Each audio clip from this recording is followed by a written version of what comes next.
Hello et bienvenue à toi dans cette nouvelle vidéo. Aujourd'hui, je voulais te parler de la formation à distance pour le CAP coiffure.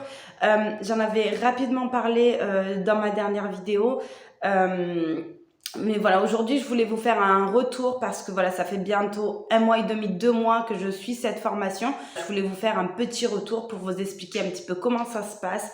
Pour ceux qui hésitent encore, pour ceux qui se posent des questions, voilà, je vais essayer de répondre à d'éventuelles questions que vous pourrez vous poser. Pour ce faire, voilà, j'ai pris des notes et voilà, pour ne rien oublier.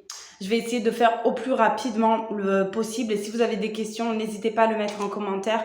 Comme ça, je pourrai y répondre plus posément, plus calmement pour ce que j'ai pas éventuellement évoqué dans cette vidéo. Donc moi j'ai choisi Caris Formation. Pourquoi j'ai choisi cette formation? Parce que tout simplement c'était payé par Pôle emploi. Il me reste encore quelques mois de chômage et comme j'ai 26 ans, les salons ne voulaient pas me prendre en tant qu'apprentie parce que ça coûtait trop cher. C'était un peu le sujet de la dernière vidéo que j'avais faite. Je vous invite à aller la voir d'ailleurs. Et du coup je me suis dit comment je peux faire pour quand même passer mon CAP. Après tout, je coiffe déjà un petit peu les gens à domicile par rapport au CIO Afrique Air. Et du coup, pour concrétiser le tout, pour avoir mon CAP, je suis tombée sur cette formation qui était entièrement payée par Pôle emploi. Et du coup, c'est pour ça que je me suis dirigée vers elle. C'est une formation qui coûte 3 000 €. C'est une formation de 14 mois, il me semble. Mais bon, vous avancez à votre rythme. Si vous la faites en 6 mois, si vous avancez vite pendant les cours, vous pouvez passer votre CAP au bout de 6 mois, 5 mois, enfin dans l'année qui est en cours, selon votre rythme, comment vous vous sentez. Comme je suis que les cours à distance et que j'ai tout mon temps pour avancer, j'avance assez vite. Je peux passer mon examen en 6 mois. C'est-à-dire que j'ai commencé en octobre, je passe mes examens au mois de mars. Je calcule. Octobre, novembre, décembre, janvier, février, mars, ça fait ouais voilà 6 mois. Donc je peux le passer en 6 mois, j'avance assez vite et c'est moi qui choisis de le passer en mars 2022 et non dans l'année 2023 puisque ça se passe à l'année d'après sinon. Et moi je perdais du temps donc je me suis dit je me sens prête pour le passer au mois de mars prochain qui va arriver. Comment ça se passe les cours? Donc on a les cours sur notre plateforme, on a un espace élève avec un identifiant mot de passe, on se connecte dessus, on a les cours, on peut les télécharger pour les retravailler un petit peu, on peut retourner sur la plateforme quand on veut et donc on suit les cours, il y a des exercices, il y a des quiz, il y a aussi des questions. On peut poser nous aussi via la plateforme des questions aux professeurs et ils nous répondent directement ou à l'équipe pédagogique. Voilà, ensuite, qu'est-ce qu'il y a d'autre? Il y a des cours virtuels. Alors, il faut savoir que la plupart du temps, les cours virtuels, si on n'est pas inscrit assez vite, il n'y a plus de place, c'est toujours complet. Donc, ne vous inquiétez pas pour ça, si c'est complet, vous pouvez quand même suivre le cours après. Donc, il y a des vidéos en rediffusion que vous pouvez suivre quand vous voulez à votre rythme. Du coup, je trouve ça bien aussi parce que vous pouvez vous entraîner du coup chez vous, sans pression, sans que ça aille trop vite, etc. C'est pas mal aussi. C'est une solution. Si je peux vous dire, j'ai fait les deux. J'ai suivi des cours virtuels en direct et j'ai suivi aussi des cours en rediffusion. Les cours en direct, je les trouve très bien parce qu'on assimile beaucoup plus vite puisqu'on fait en même temps que la prof et ensuite on montre la tête à coiffer et elle nous dit ce qui va pas, etc. Pour ce qui est des cours à distance, vous pouvez quand même photographier votre travail, l'envoyer au professeur pour qu'il vous donne un avis, pour qu'il vous explique si c'est bien, si c'est pas bien, qu'est-ce qu'il faut retravailler. Mais voilà, vous n'avez pas ce mécanisme de le faire en même temps et de voir la prof et visuellement on enregistre plus vite. Enfin, pour moi, ça se passe comme ça. Donc voilà, mais vous sachez qu'il y a ces solutions aussi.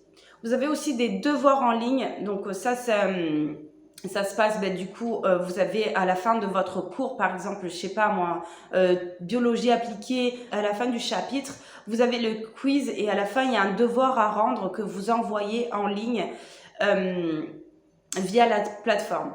Donc, vous avez un temps, il vous explique un petit peu, donc ça doit se réaliser en 1 heure. Bon, si vous dépassez un petit peu, c'est pas très grave. Le mieux, c'est de le faire un peu dans les règles parce que ça vous entraîne à l'examen aussi. Une fois que vous avez fait le devoir, vous l'envoyez au professeur, il vous rend la note, il vous explique si c'est insuffisant, il faut le refaire, si c'est suffisant, vous pouvez passer à la suite. Vous gérez votre programme comme vous voulez. Par exemple, si vous vous sentez plus de faire la biologie le lundi, vous faites le lundi. Après la vente, vous pouvez le faire le vendredi. Enfin, moi, ce que je fais pour mieux m'organiser, c'est que du coup, quand le cours il est pas fini, que j'ai pas bien assimilé, que je veux revoir des choses, je le mets sur mon agenda, je me mets une notification. L'agenda, il se trouve aussi sur votre espace élève ou alors sur votre Google directement. Vous mettez sur l'agenda que vous devez revoir ce cours. C'est comme ça que vous arrivez un petit peu à visualiser où vous en êtes de votre formation étape par étape. Pour ce qui est de la pratique, vous avez les devoirs pour réaliser sur les têtes malléables. Moi, j'ai demandé, parce que j'ai des clients qui me demandent aussi des fois de réaliser des coupes assez simples, etc. Mais je dis, est-ce que je peux le réaliser pour un devoir? Ils me disent, si vous vous sentez à l'aise de le faire sur une tête humaine, il n'y a pas de souci. Donc, moi, j'ai réalisé sur une tête, sur un homme. Et après, donc, il faut photographier et envoyer le devoir. Mais voilà, si vous sentez pas de le faire sur une tête humaine, vous pouvez faire la pratique sur des têtes malléables. Donc voilà, ça aussi, c'est une confiance aussi, vous dire au moins si vous vous ratez, il n'y a aucune conséquence quoi, surtout, c'est plus ça. Autre façon de pratiquer aussi, franchement, demander, poster des publications sur Facebook en disant voilà, je suis en CAP coiffure à distance, j'ai besoin d'expérience. Est-ce qu'il y en a qui veulent se prêter au jeu de, est-ce qu'il y en a qui veulent se porter en tant que modèle? Il y en a toujours qui ça fait plaisir de voir une petite coupe simple qui coûte rien. Donc vous dites en échange, voilà, je vous le fais gratuitement, mais j'ai besoin de photos pour l'envoyer au professeur, etc.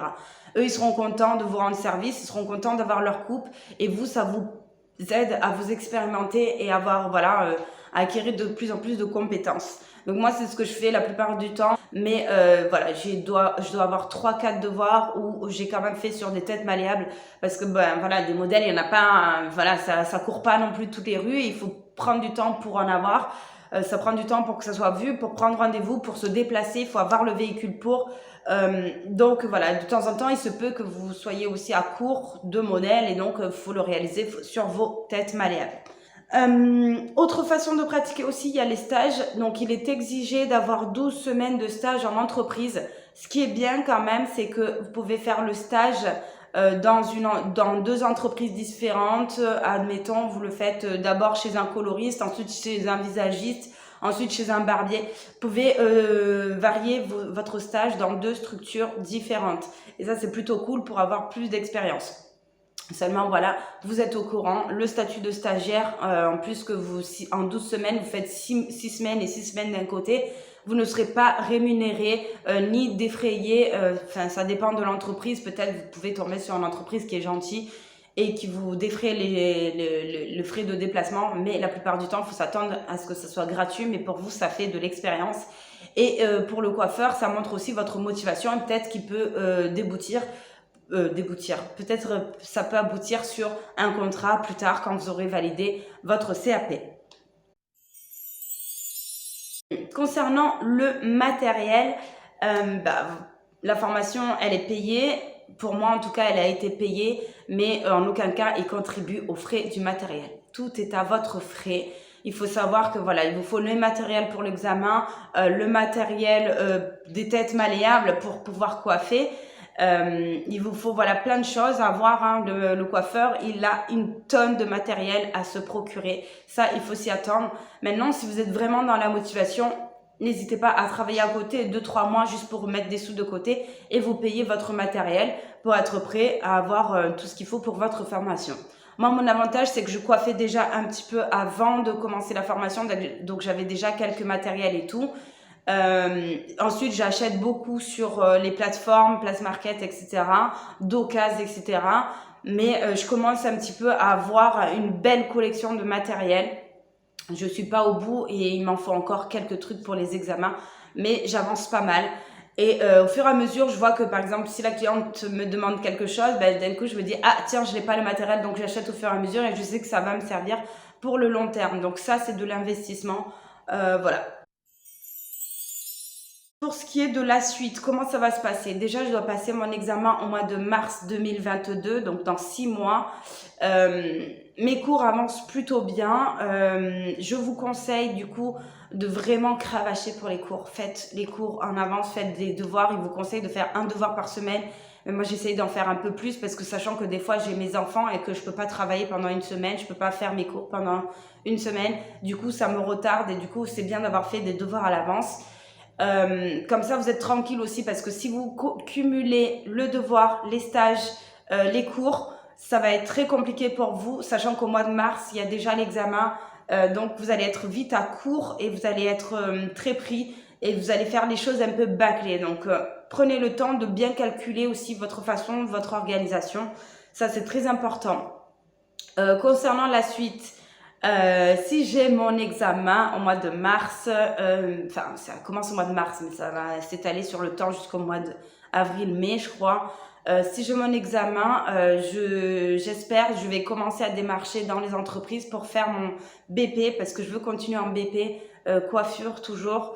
Ça serait pour faire mon BP en alternance, du coup, comme ça je peux avoir encore plus d'expérience dans les salons. Voilà, j'espère que voilà, j'ai un peu élucidé toutes les questions que vous pouvez vous poser sur les formations à distance. N'hésitez pas à me mettre un commentaire si j'ai oublié d'évoquer un sujet pour vous. J'hésiterai pas à vous répondre. Sur ce, je vous fais des gros bisous. À bientôt sur Afrique Air. Je vous fais des gros bisous. Je vous dis à très bientôt pour une nouvelle vidéo. Bisous, bisous. Ciao, ciao.